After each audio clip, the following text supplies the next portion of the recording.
मुख्यमंत्री सिद्धारमैया ने नए पुलिस थानों का उद्घाटन किया। सतर्कता और जनहितैषी पुलिसिंग पर दिया जोर। कर्नाटक के मुख्यमंत्री सिद्धारमैया ने उप मुख्यमंत्री डी.के. शिवकुमार, गृह मंत्री डॉ. जी. परमेश्वर और बेंगलुरु पुलिस आयुक्त बी. दयानंद के साथ मिलकर चामराजपेट, कूब्बन पार्क और हाई ग्राउंड्स में नवनिर्मित पुलिस थानों तथा पुलकेशी नगर, बेंगलुरु में पुलिस आवास परिसरों का उद्घाटन किया। इस कार्यक्रम में खाद्य एवं नागरिक आपूर्ति मंत्री के.एच. मुनियप्पा, आवास मंत्री बी.जेड. जमीर अहमद खान और विधायक रिजवान अरशद, ए.सी. श्रीनिवास समेत कई वरिष्ठ पुलिस अधिकारी उपस्थित थे। इस अवसर पर मुख्यमंत्री सिद्धारमैया ने सुरक्षा और शांति बनाए रखने में पुलिस विभाग की महत्वपूर्ण भूमिका पर जोर दिया। उन्होंने कहा, अपराधियों में भय और आम नागरिकों के लिए भयमुक्त माहौल सुनिश्चित करें। शांतिपूर्ण राज्य तेजी से विकास का मार्ग प्रशस्त करता है। मुख्यमंत्री ने पुलिस और रियल एस्टेट माफिया के बीच साठगांठ के खिलाफ सख्त चेतावनी दी। उन्होंने कहा, अपराधियों का समर्थन करने वाले अधिकारियों को बर्दाश्त नहीं किया जाएगा। मुख्यमंत्री ने पुलिस से जनहितैषी दृष्टिकोण अपनाने और आगंतुकों के साथ गरिमा और सम्मान से पेश आने का आग्रह किया। सरकार की पहलों को रेखांकित करते हुए सिद्धारमैया ने पुलिस बल की कड़ी मेहनत की सराहना की और आवास योजनाओं तथा नए पुलिस थानों की स्थापना के माध्यम से निरंतर समर्थन का आश्वासन दिया। उन्होंने यह भी कहा कि बेरोजगारी और शहरी मुद्दे जैसे रियल एस्टेट क्षेत्र अपराध में योगदान करते हैं और इन्हें समग्र रूप से संबोधित किया जाना चाहिए। मुख्यमंत्री ने अपराध दर में गिरावट के बावजूद सतर्कता बनाए रखने के महत्व को दोहराया। उन्होंने चेतावनी दी, यदि पुलिस अपनी सतर्कता कम करती है तो अपराधी स्थिति का फायदा उठाएंगे। इसे किसी भी हाल में बर्दाश्त नहीं किया जा सकता। उप मुख्यमंत्री डी.के. शिवकुमार और अन्य नेताओं ने भी एक सुरक्षित और समृद्ध कर्नाटक के निर्माण के प्रति प्रतिबद्धता दोहराई। ಯಾವುದೇ ಸರ್ಕಾರದಲ್ಲಿ ಪೊಲೀಸ್ ಇಲಾಖೆ ಒಂದು ಪ್ರಮುಖವಾದಂತ ಇಲಾಖೆ. ಯಾಕಂದ್ರೆ ಪ್ರತಿ ರಾಜ್ಯದಲ್ಲಿ ಕಾನೂನು ಮತ್ತು ಸುವ್ಯವಸ್ಥೆಯನ್ನ ಕಾಪಾಡ್ತಕ್ಕಂಥವರು ಪೊಲೀಸ್ನವರು.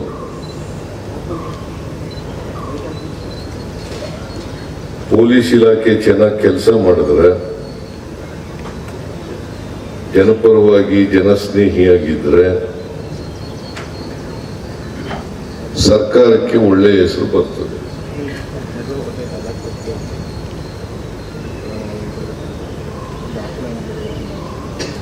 ಸರ್ಕಾರನು ಕೂಡ ನಿಶ್ಚಿತೆಯಿಂದ ಬೇರೆ ಅಭಿವೃದ್ಧಿ ಕೆಲಸಗಳನ್ನ ಮಾಡಲಿಕ್ಕೆ ಸಾಧ್ಯ. ಹಾಗಾಗಿ ಕಾನೂನು ಮತ್ತು ಸುವ್ಯವಸ್ಥೆ ಸರಿಯಾಗಿ ನೋಡಿಕೊಳ್ತಕ್ಕಂಥ ಜವಾಬ್ದಾರಿ ಪೊಲೀಸ್ನವ್ರಿಗಿರ್ತವೆ. ಇವತ್ತು ಜನಸಂಖ್ಯೆ ಬೆಳೀತಾ ಇದೆ. ಜನಸಂಖ್ಯೆ ಎಲ್ಲಿಯವರು ಬೆಳೀತಾ ಇದೆ ಅಂದ್ರೆ ಇವತ್ತು ಜಗತ್ತಿನಲ್ಲಿ ಭಾರತ ಮೊದಲನೇ ಸ್ಥಾನ ಕೊಂಡೋಗ್ಬಿಟ್ಟಿದೆ. ಕರ್ನಾಟಕದಲ್ಲಿ ಸುಮಾರು 7 ಕೋಟಿಗೂ ಹೆಚ್ಚು ಜನಸಂಖ್ಯೆ ಇದೆ.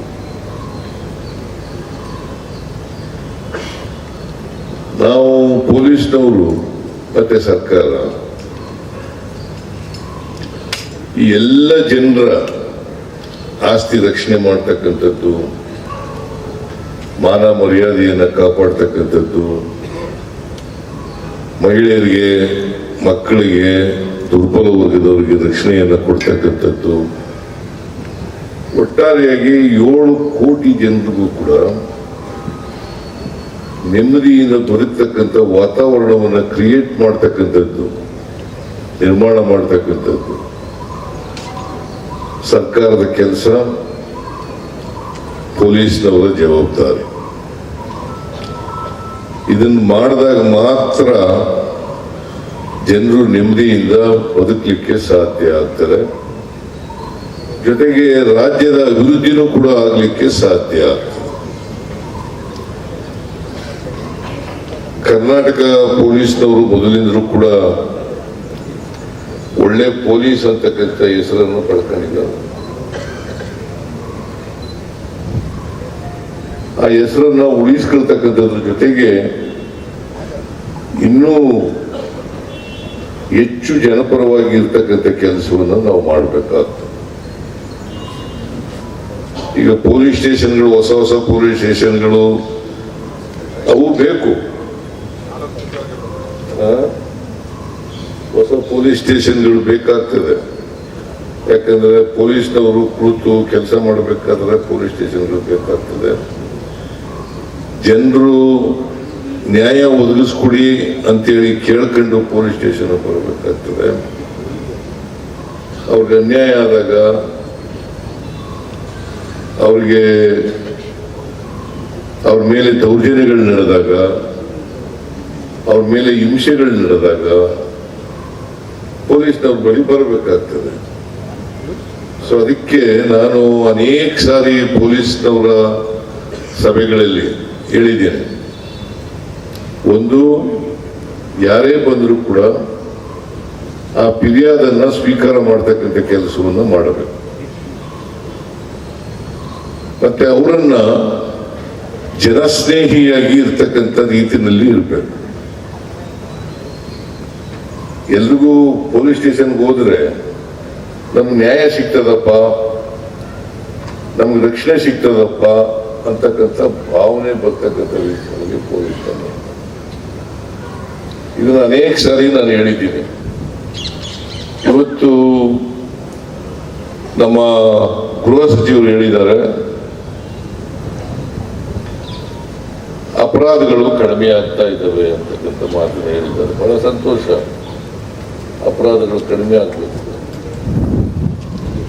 ಅದೇ ರಿಜ್ವಾನ್ ಹೇಳ್ತಾ ಇದ್ದರು, ಸೈಬರ್ ಕ್ರೈಮ್ಗಳು ಜಾಸ್ತಿ ಆಗ್ತಾ ಇದ್ದಾವೆ ಅಂತೇಳಿ. ಅದನ್ನು ಕೂಡ ತಡೆಗಟ್ಟತಕ್ಕಂಥ ಕೆಲಸವನ್ನು ಮಾಡಬೇಕು. ಜೊತೆಗೆ ಡ್ರಗ್ಸ್ ಹಾವಳಿ ಅದನ್ನು ಕೂಡ ನಿಯಂತ್ರಣ ಮಾಡ್ತಕ್ಕಂಥ ಕೆಲಸವನ್ನು ಮಾಡಬೇಕು. ಯಾಕಂತಂದ್ರೆ ಇವತ್ತು ನಾವು ರಂಗೋಲಿ ಕೆಳಗಡೆ ನುಗ್ಗಿದ್ರೆ, ಅಲ್ಲ ಚಾಪೆ ಕೆಳಗಡೆ ನುಗ್ಗಿದ್ರೆ, ಅಪರಾಧ ಮಾಡೋರು ರಂಗೋಲಿ ಕೆಳಗಡೆ ನುಗ್ತಾರೆ. ನಾವು ಎಚ್ಚರಿಕೆಯಿಂದ ಇರಬೇಕಾಗ್ತದೆ. ಅದರಿಂದ ನಮಗಿಂತ ಬುದ್ಧಿವಂತರು, ಈಗ ಬುದ್ಧಿವಂತರೇ ಇಲ್ಲದೆ ಹೋದ್ರೆ ಅಪರಾಧ ಮಾಡೋಕ್ಕಾಗಲ್ಲ. ಅಪರಾಧ ಮಾಡೋರು ಇದ್ದಾರಲ್ಲ, ಅವರು ಬಹಳ ಬುದ್ಧಿವಂತರಿರ್ತಾರೆ. ಹೆಂಗೆ ತಪ್ಪಿಸ್ಕೊಳ್ಳಿಕ್ಕೆ ಸಾಧ್ಯ ಆಗ್ತದೆ, ಹೆಂಗೆ ಶಿಕ್ಷೆಯಿಂದ ತಪ್ಪಿಸ್ಕೊಳ್ಳಿಕ್ಕೆ ಸಾಧ್ಯ ಆಗ್ತದೆ, ಹೇಗೆ ಪೊಲೀಸ್ನವರಿಂದ ತಪ್ಪಿಸ್ಕೊಳ್ಳಕ್ಕೆ ಸಾಧ್ಯ ಆಗ್ತದೆ, ಹೇಗೆ ನ್ಯಾಯಾಲಯಗಳಿಂದ ನಾವು ನ್ಯಾಯವನ್ನು ಪಡ್ಕೊಳ್ಳಿಕ್ಕೆ ಸಾಧ್ಯ ಆಗ್ತದೆ ಅಂತಕ್ಕಂಥ ರೀತಿಯಲ್ಲಿ ಅವರ ಆಲೋಚನೆಗಳನ್ನೆಲ್ಲ ಮಾಡ್ತಕ್ಕಂಥದ್ದು ಮಾಡ್ತಾ ಇದ್ದಾರೆ. ನನ್ನ ಪ್ರಕಾರ ಅಪರಾಧಗಳು ಕಡಿಮೆ ಆಗ್ಬೇಕು. ಯಾಕಂತಂದ್ರೆ ನಮ್ಮ ಸರ್ಕಾರ ಅನೇಕ ಜನಪರವಾದಂಥ ಕಾರ್ಯಕ್ರಮಗಳನ್ನು ಮಾಡಿದ್ದೀವಿ. ಯಾಕಂತಂದ್ರೆ ಜನರಿಗೆ ಉದ್ಯೋಗ ಇಲ್ಲದೆ ಇರ್ತಕ್ಕಂಥದ್ದು, ಜನರಿಗೆ ಅವ್ರಿಗೆ ಬದುಕಲಿಕ್ಕೆ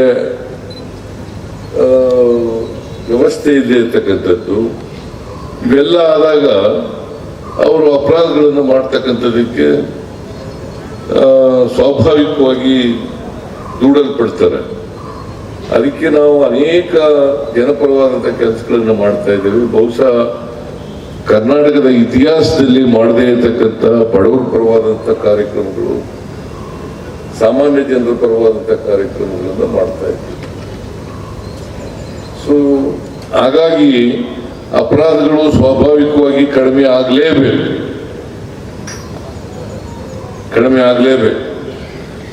ಆದರೂ ಕೂಡ ಅಪರಾಧಗಳು ನಾವು ನೋಡ್ತಾ ಇದ್ದೀವಿ. ಸೈಬರ್ ಕ್ರೈಮ್ಗಳು ಹೆಚ್ಚಾಗ್ತವೆ. ಅದಕ್ಕೆಲ್ಲ ಪೊಲೀಸ್ನವರು ಈ ಅಪರಾಧ ಮಾಡ್ತಕ್ಕಂಥವ್ರಿಗೆ ಕಠಿಣವಾದಂಥ ಶಿಕ್ಷೆಯನ್ನು ಕೊಡಿಸ್ತಕ್ಕಂಥ ಕೆಲಸ ಆಗ್ಬೇಕು. ಈಗ ಬೆಂಗಳೂರು ನಗರದಲ್ಲಿ ರಿಯಲ್ ಎಸ್ಟೇಟ್ ಬಿಸ್ನೆಸ್ ಜಾಸ್ತಿ ಆಗ್ತದೆ.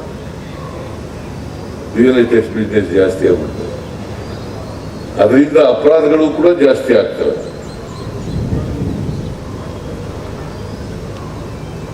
ಸೊ ಪೊಲೀಸ್ನವರು ಯಾವ ಕಾರಣಕ್ಕೂ ಕೂಡ ರಿಯಲ್ ಎಸ್ಟೇಟಿಗೆ ಬೆಂಬಲವನ್ನ ಕೊಡಕೂಡುದು. ಅದನ್ನು ಕೊಟ್ರೆ ಅಪರಾಧಗಳು ಜಾಸ್ತಿ ಆಗ್ತವೆ. ಪೊಲೀಸ್ನವರು ರಿಯಲ್ ಎಸ್ಟೇಟ್ನಿಂದ ಮುಕ್ತವಾಗಿರ್ತಕ್ಕಂಥ ಪರಿಸ್ಥಿತಿ ನಿರ್ಮಾಣ ಆಗಬೇಕು. ಜನರಿಗೂ ಕೂಡ ಅದು ಗೊತ್ತಾಗಬೇಕು. ನಾವು ರಿಯಲ್ ಎಸ್ಟೇಟ್ ಅನ್ನ ಬೆಂಬಲಿಸಲ್ಲ.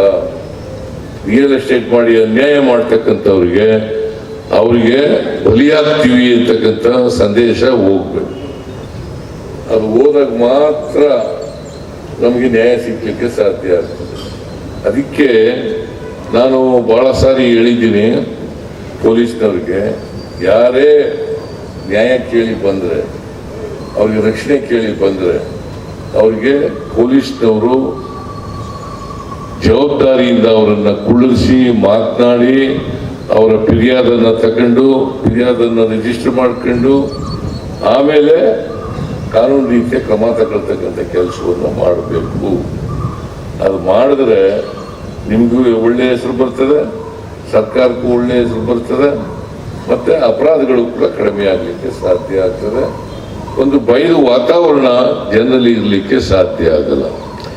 ಬಹಳ ಸಂತೋಷ, ಇತ್ತೀಚಿನ ದಿನಗಳಲ್ಲಿ ನಮ್ಮ ಸರ್ಕಾರ ಬಂದ ಮೇಲೆ ಯಾವುದೇ ಮೇಜರ್ ಅಪರಾಧಗಳು ಆಗಿಲ್ಲ, ಕೋಮುಗಲಭೆಗಳು ಆಗಿಲ್ಲ. ಬಹಳ ಸಂತೋಷ. ಕೋಮುಗಲಭೆಗಳು ಆಗದೆ ಇರ್ತಕ್ಕಂಥದ್ದು, ದೊಡ್ಡ ದೊಡ್ಡ ಘಟನೆಗಳು ಆಗದೆ ಇರ್ತಕ್ಕಂಥದ್ದು.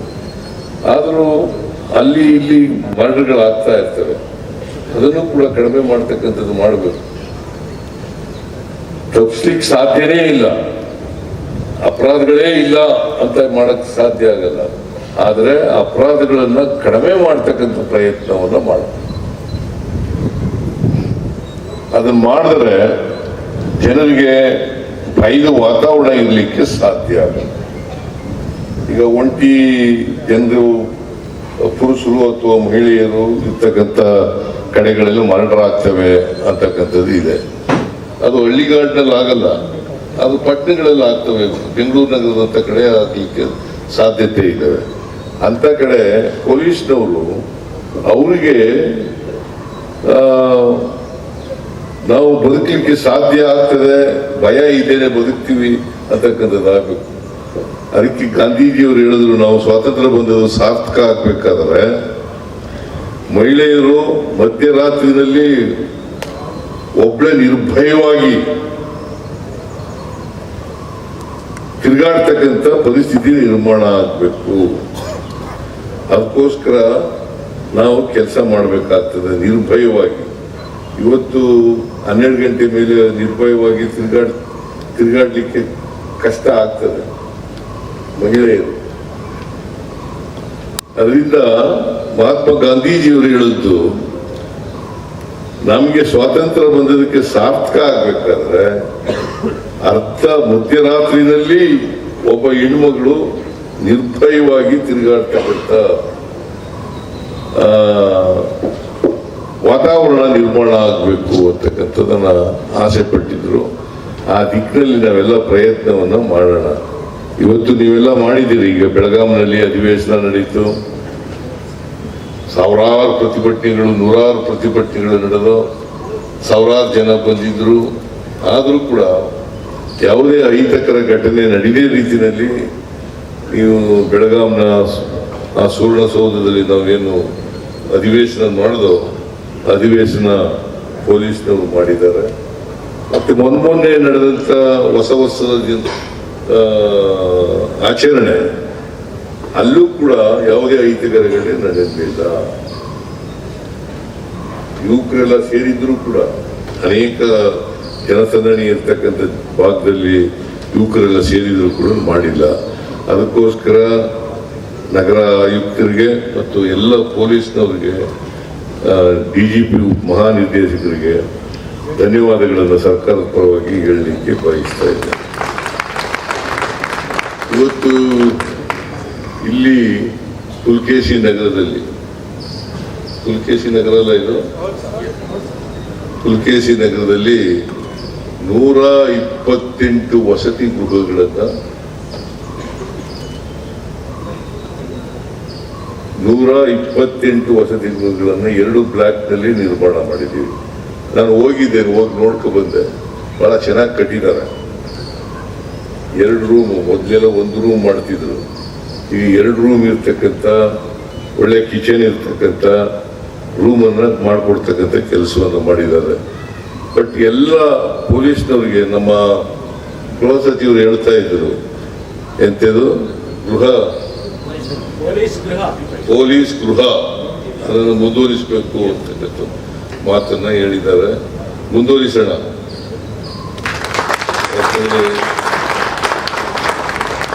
ಎಲ್ಲ ಪೊಲೀಸ್ನವ್ರಿಗೂ ಕೂಡ ಪಾಪ ಯಾವಾಗಲೂ ಪೊಲೀಸ್ನವ್ರು ಇದ್ದಾರಲ್ಲ, ಕಾನ್ಸ್ಟೇಬಲ್ಗಳು, ದಫೇದಾರ್ಗಳು, ಸಬ್ ಇನ್ಸ್ಪೆಕ್ಟರ್ಗಳು, ಅವರೇ ಜಾಸ್ತಿ ಕೆಲಸ ಮಾಡೋದು ಅಲ್ವಾ? ಸಬ್ ಇನ್ಸ್ಪೆಕ್ಟರ್ಗಳು, ಇನ್ಸ್ಪೆಕ್ಟರ್ಗಳು ಅವರೇ ಜಾಸ್ತಿ ಕೆಲಸ ಮಾಡೋದು. ಬಟ್ ಯಾರು ಕೂಡ ಜನರಿಗೆ ರಕ್ಷಣೆ ಕೊಡ್ತಕ್ಕಂಥ ಕೆಲಸವನ್ನು ಮಾಡಬೇಕು.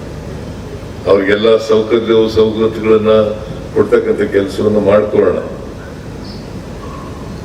ಅದ್ರ ಜೊತೆಗೆ ನಾವು ಒಳ್ಳೆ ಮನೆಗಳು ಕಟ್ಕೊಟ್ಟಿದ್ದೀವಿ ಅಂತಕ್ಕಂಥದ್ರ ಜೊತೆಗೆ ಜನರನ್ನ ಒಳ್ಳೆ ರೀತಿ ನಡೆಸ್ಕೊಂಡಿದ್ದೀವಿ, ಸಮಾಜಮುಖಿಯಾಗಿ ಕೆಲಸ ಮಾಡಿದ್ದೀವಿ, ಜನಪರವಾಗಿ ಕೆಲಸ ಮಾಡಿದ್ದೀವಿ ಅಂತಕ್ಕಂಥದ್ದು ಕೂಡ ಅಲ್ವಾ? ಸೊ ಅದರಿಂದ ಇದನ್ನು ಕೂಡ ಬಹಳ ಚೆನ್ನಾಗಿ ಕಟ್ಟಿದ್ದಾರೆ.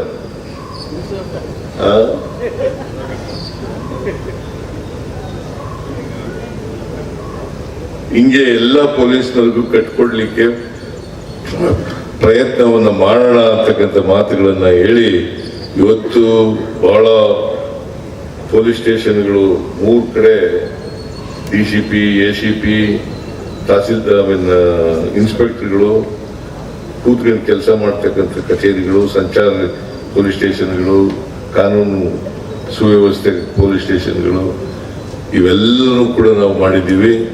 ಇದೇ ರೀತಿಯಲ್ಲಿ ಎಲ್ಲ ರಾಜ್ಯದಲ್ಲೂ ಕೂಡ ಮಾಡಲಿಕ್ಕೆ ಪ್ರಯತ್ನವನ್ನ ಮಾಡ್ತೇವೆ ಅಂತಕ್ಕಂಥ ಮಾತುಗಳನ್ನ ಹೇಳಿ, ಇವತ್ತು ಈ 4 Chamarajpet, Cubbon park, High Ground police station ಮತ್ತು ಇಲ್ಲಿ ವಸತಿ ಗೃಹಗಳು, ಇವುಗಳನ್ನೆಲ್ಲೂ ಕೂಡ ಅತ್ಯಂತ ಸಂತೋಷದಿಂದ ಉದ್ಘಾಟನೆ ಮಾಡಿ ನಿಮ್ಮೆಲ್ಲರಿಗೂ ಕೂಡ ಹೊಸ ವರ್ಷದ ಶುಭಾಶಯಗಳನ್ನ ಕೋರಿ